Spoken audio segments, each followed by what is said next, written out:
Social media is a new TV, and YouTube is leading the charge. For the several months now, YouTube has been the #1 streaming platform in the US, beating out Netflix, Disney, and many others.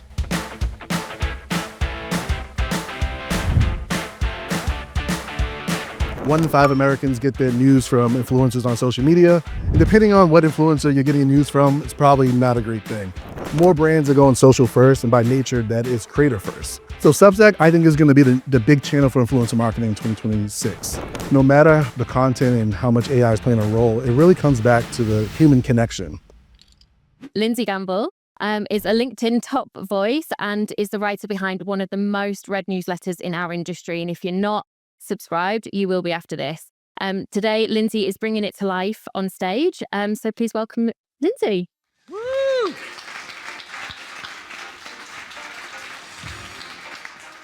Well, thank you so much for the introduction. Honored to be able to kick this off, and I'm excited to be on the other side of the stage later on and hear from all the great speakers on today's lineup. That's me. So for the next 25 minutes, hopefully I make it through everything. I'm going to dive into the creator economy. As you heard, I read a newsletter. I've been doing it for I think almost 4 years now, and I love it because it forces me to stay up to date in our industry, diving into the news, pulling out the trends, and what I love is the challenge of really providing actual insights for creators and marketers. We hear so much data points about the creator economy, and the one that isn't talked about enough is actually this chart from WPP's mid-year advertising report. And for the first time ever, creator platforms like Instagram, TikTok, and YouTube will actually surpass traditional media and ad revenue for the first time ever. I think it should be talked about every day instead of the Goldman Sachs stat that you always hear about the creator economy. And it this reflection of, or the shift in dollars really reflects where our attention is going. As you heard, we're spending more time on social media and digital platforms and less time on traditional media like linear television, newspapers, and radio. And to no surprise, creators are the reason. Creators are at the heart of these platforms. They're the ones creating content across all different formats. They're educating us, they're inspiring us, they're entertaining us, and of course, they're influencing us. And they're doing it in a way that traditional media can't do. And so we see traditional media leaning into creators, but also acting or trying to act more like creators. And of course, this over indexed with younger generations, but it actually cuts across all generations. Advertising is just one of many illustrations that creators are disrupting and driving innovation. Media and entertainment, of course, news and politics, I don't have to get into that, sports, as well as higher education. 1 in 5 Americans get their news from influencers on social media. And depending on what influencer you're getting news from, it's probably not a great thing. Any Syracuse University alumni in here? Do you know what I'm about to say next? Awesome. Breaking news. But Syracuse University announced the nation's first ever academic center for the creator economy. And I love this because it's higher education. Once higher education, embraces and adopts in the industry, it means a lot. And so this center will prepare, creators that go to the university or aspiring creators, as well as the people that want to be behind the teams of creators for a career. Being a creator or influencer is more than a viable career path, but the creator economy is an industry that's here. And I think at some point, we won't call it the creator economy, we'll just call it the economy. And in brands, at the beginning of this year, Unilever CEO made a splash with a headline of the CPG giant was going to invest more in social. And a big part of that was actually working with 20 times more influencers across the portfolio. He actually talked about having at least one influencer in every zip code and priority markets, which is kind of crazy. Social spending was going to increase or is increasing from 30% to 50%. And that's just one example of brands that are going social first. I imagine a lot of people in here, you wouldn't be here today if you didn't believe in social, but more brands are going social first. And by nature, that is creator first. Shark Ninja is another big one, a brand I worked with early in my career on influencer marketing campaigns. They are all in on social content, and they actually opened up a design studio somewhere in New York that has a dedicated space for the internal teams and creators to produce content. So they're investing from a advertising standpoint, but also a physical standpoint, and providing these physical spaces to actually go social and creator first. And then lastly, does any brands have agency of records for social influencer marketing? No. But anyways, a lot of brands that aren't in this room are moving towards agency of records for social influencer marketing. So they're hiring third-party services to help them build that social first strategy, especially when it comes to creators. Creator storefronts everywhere. Any brands have storefronts? I think that's my last question. Oh, you do? What brand? Awesome. So creator storefronts, this is something that's popped up a few years ago. Of course, LTK kind of made them famous, but this year we've seen so many more brands launch their own creator programs. At the heart of these programs are creator storefronts. They're simple, right? It's giving creators the ability to have their own shared space on a brand or a retailer site.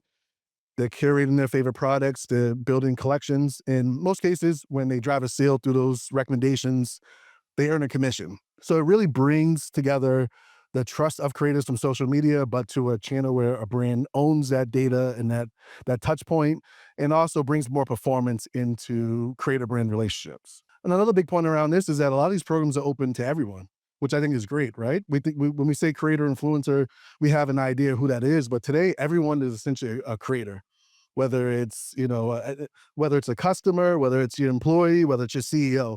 Everyone is producing content for some type of economic opportunity. The social media platforms themselves have been more aggressive in bringing creators and brands together. I think YouTube has probably done the best job. They historically haven't been really active when it comes to helping brands tap into creators on the platform, even though there's a lot of influencer marketing that's happened there. If you think about TikTok, I think they've been the best for the last couple of years with the creative marketing place and just being strategic about how they partner with third parties to help their brand clients. But essentially, every platform is helping the creative marketing space through new APIs and integrations, new ways to discover creators, and going back to the idea that everyone is a creator. Going back to kind of the true UGC, right? A UGC creator, we think of it's basically not, it's on a UGC piece of content. It's, a creator that's producing the asset. But what I've been really enjoying is seeing that these new social listening tools allow you to find content from everyday people that are producing, around your brand, your product or service, get those permissions and turn that into a performance ad. And when we think about, trust and I hate to use the word, but authentic, who better than your customers activating them. And, we're all smart in here, but I also would argue that sometimes you can write the perfect brief, but the content that's going to perform the best is actually content that is created by individuals without any guidance. We're also seeing some new ways. One of the new tactics or new tools I'm most excited about is YouTube's dynamic brand segments, which will allow creators to swap in and swap out integrations. Did anyone hear about this? Awesome. And what I love is that it gives another route to partnering with creators. Historically, a creator has to produce a long form video and integrate your brand in it. And that's great because it's going to be more authentic again and natural and organic. But with this new feature, it's going to allow creators, first of all, to be able to monetize their existing video library, but also there's a lot of perks and benefits for brands. For example, if you have a quick turnaround campaign and you want to work with a YouTuber, you can work with that YouTuber to create a integration that goes into an existing video that is performing already. I think even more strategically is that there's the ability to swap integrations in and out across regions. So we know the importance of being able to test different brand messaging with different regions, but also being able to, get some insights of what's working. And then the last one is efficiencies. Who doesn't want to save time and who doesn't want to save money? And with this too, some brands will be able to activate creators quickly, but also think more about partnerships that focus around CPM performance or affiliate and kind of leaning into where we see the market's going when it comes to creators, right?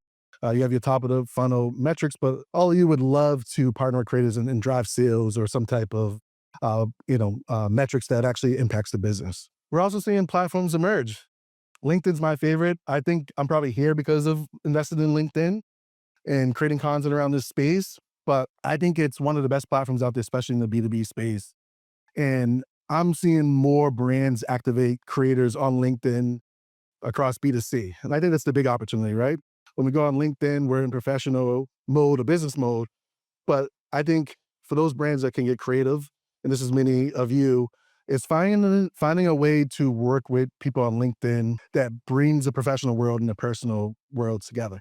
So I wasn't able to do this, but my idea, I'm like, oh, I'm speaking in a couple of months. Like, can I, actually Calvin Klein was a brand I was thinking about, and or Ralph Lauren. I'm like, can I get a partnership where I wear that during my, my talk and then go back and, post it on LinkedIn? It didn't happen, but like those are the type of things I'm thinking about when it comes to bridging the gap between LinkedIn and consumer products. And then along with LinkedIn too, is just we're seeing, CEOs feel like they have to produce content, right? Like, again, going back to the idea that everyone is a creator, your employees.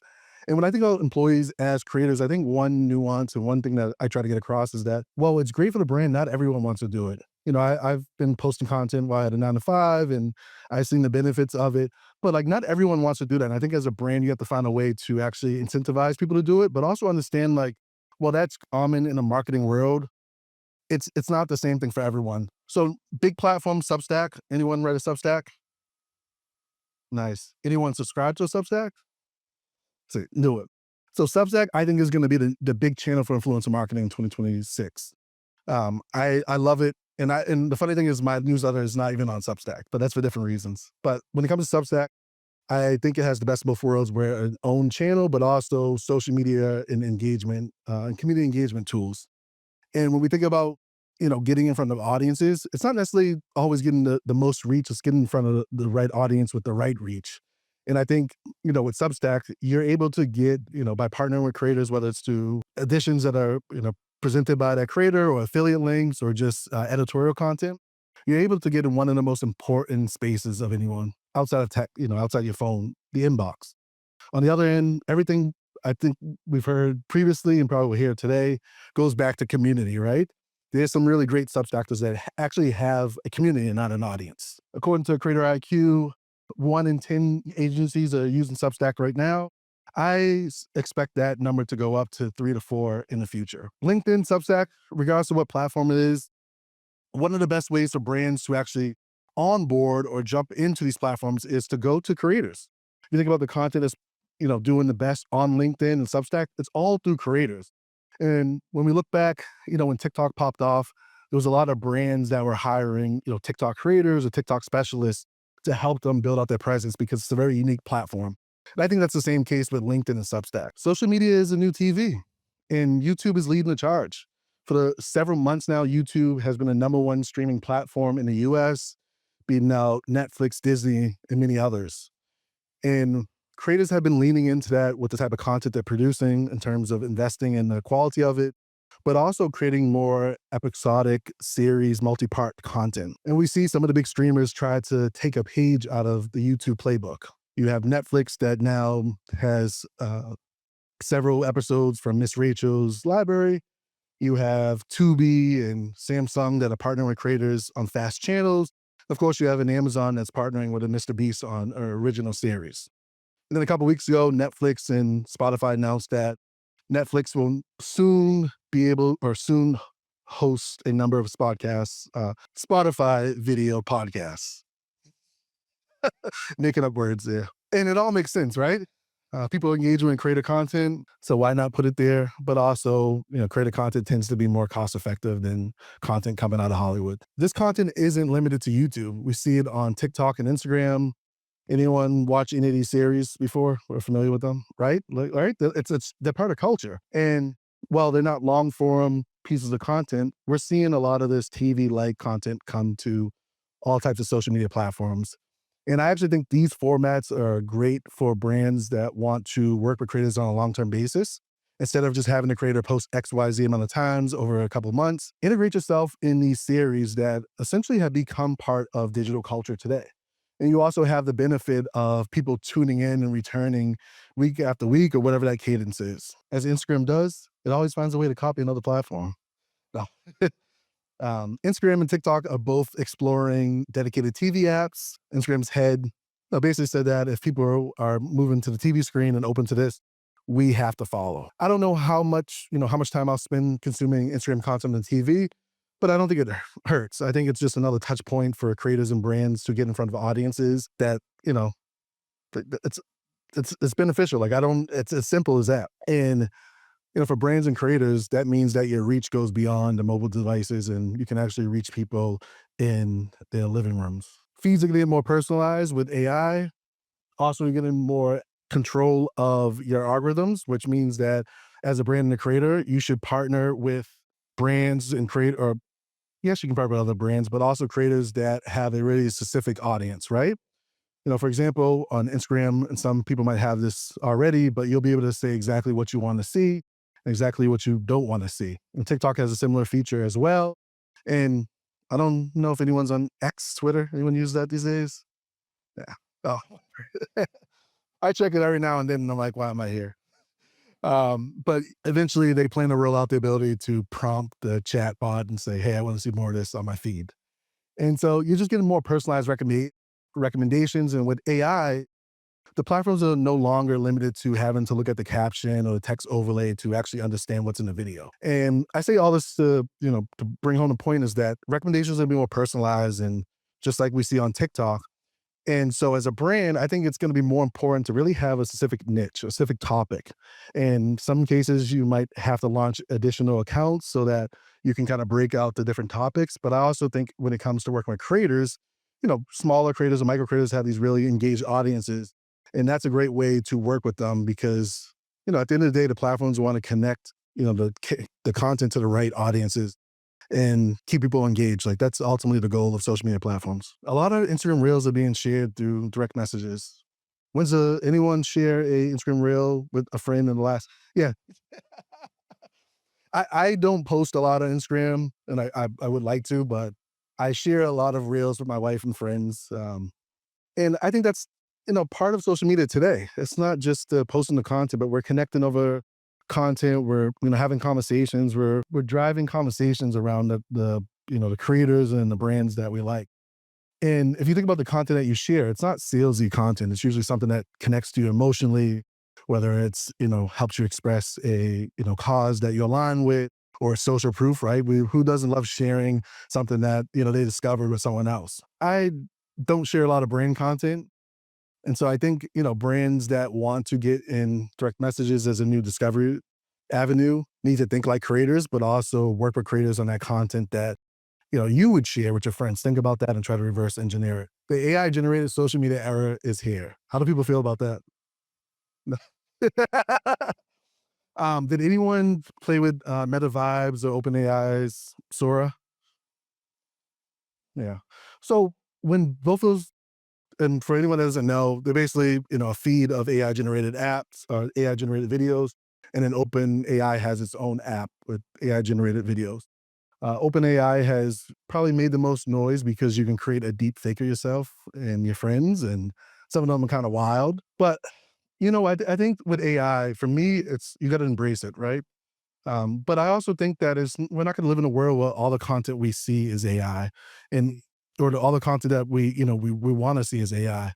And so, regardless of what I talked about, I think what this social media era of AI is really going to bring us back to is like the power of humans. Like Paul talked about is like, no matter the content and how much AI is playing a role, it really comes back to the human connection. And that means that the creators you partner with are going to be more important, right? You're going to have so much content. It's not going to matter about the content itself because people are going to be able to create whatever content they want at, high production value is going to be actually the person behind the content. Do you trust what they say? Do you trust the recommendations? Do you trust them to deliver the message on behalf of your brand? And so you want to partner with creators that you trust, but you also want to tap into those communities, your own customers and advocates, and really bring that human aspect of like out. And I think, one of the biggest opportunities we've seen this already is in real experiences. Like this is awesome, right? Like you go to conferences, you go to happy hours, you go to whatever. You really remember those. You're not going to remember so much of the piece of content you saw on your feed.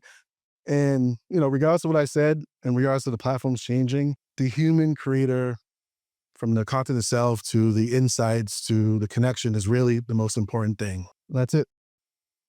Thank you so much. Very. We wish for the best. Okay. This is my newsletter. If anyone wants to join, I'll probably do a deeper dive on this. But thank you so much for the time, and I'm looking forward to. Do you want to do any questions? Oh, sure. We've got a Yeah. few minutes if you want to. Yeah.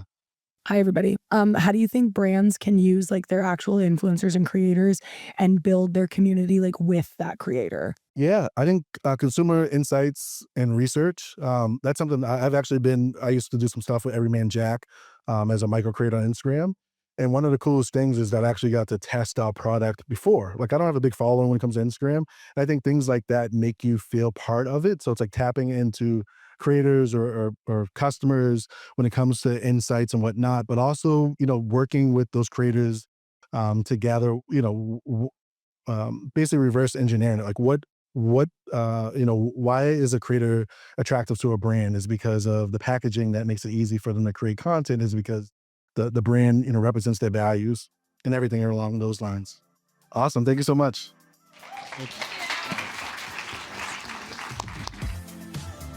That was another episode of Building Brand Advocacy, the world's top brand building podcast. To find out more about building brand advocacy and how this podcast is part of a bigger plan for our brand building cookbook, then make sure to search for Building Brand Advocacy in Apple Podcasts, Spotify, Google Podcasts, or anywhere else that podcasts are found, and make sure that you click subscribe so you don't miss any future episodes. Thanks to Duel for sponsoring. To find out more, go to www.duel.tech, that's duel.tech. And on behalf of the team here at Building Brand Advocacy, thanks for listening.